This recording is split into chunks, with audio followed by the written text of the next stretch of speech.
Right, okay, so this is the angel hug for Monday the 1st of October, and I might sound a bit strange because I'm really trying to speak into the camera at the moment because I've had to re-record this one because of sound issues, and I have to apologise for any sound issues that have been apparent over the last week or so. I am waiting for some new equipment, so please bear with me, and I just wanted to re-record this so you have good sound quality or better, and I also want to keep the same card. I don't want to give you a completely different card this time because I know that whatever the universe gives us is always right. However, it just felt as if this message of compassion was really important. So I'm sticking with it and I'm going over it and I'm asking whether there's anything else that needs to be said about it. And I'm feeling there's always something else to be said about compassion. So I'm reading the card first of all, and the card says, soften your heart with respect to this situation and all the people involved, including yourself. So, and once again I'm being drawn to Archangel, who is the angel on this card, and the feeling that I'm getting, that I want to put across, is to remind everyone that Archangel can help us to transmute our feelings that we are not quite so comfortable with. So, for example, feelings of anger. It's all coming back to me now. It's all exactly the same message coming through. Great. Okay, so with feelings of anger, for example, we can ask Archangel Zadkiel to transmute those to the highest vibration of love and light and help us to gently release them. Because if we try to repress any of our emotions or judge them as being not good, then we are denying ourselves.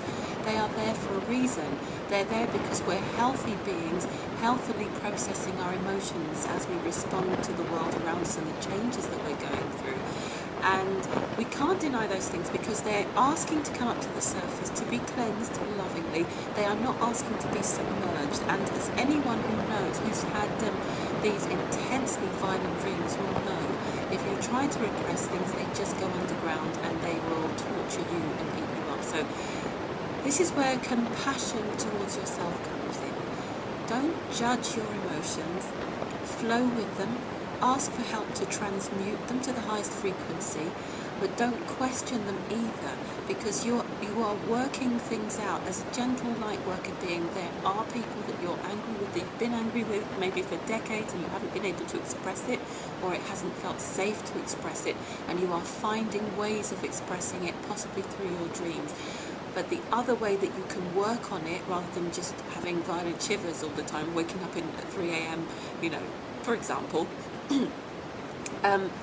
or, apart from that, or banging pillows, bashing pillows, or doing primal screaming, or any other of those violent therapies that can actually almost be a repeating, like, Freud's compulsion to repeat, where we just are repeating the drama again and again and again because we're not really connecting with the deeper feelings.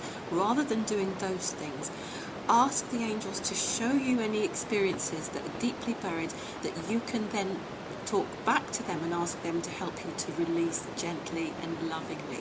So work with them constantly on this process and believe and trust and know that they can help you with these things, even though they seem very deep-seated and very extreme.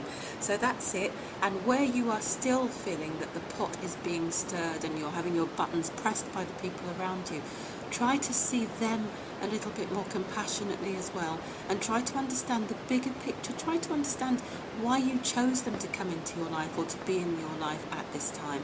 Perhaps it was to help you to trigger some of the memories and the emotional responses that are actually a lot older than them and your relationships with them and even this lifetime.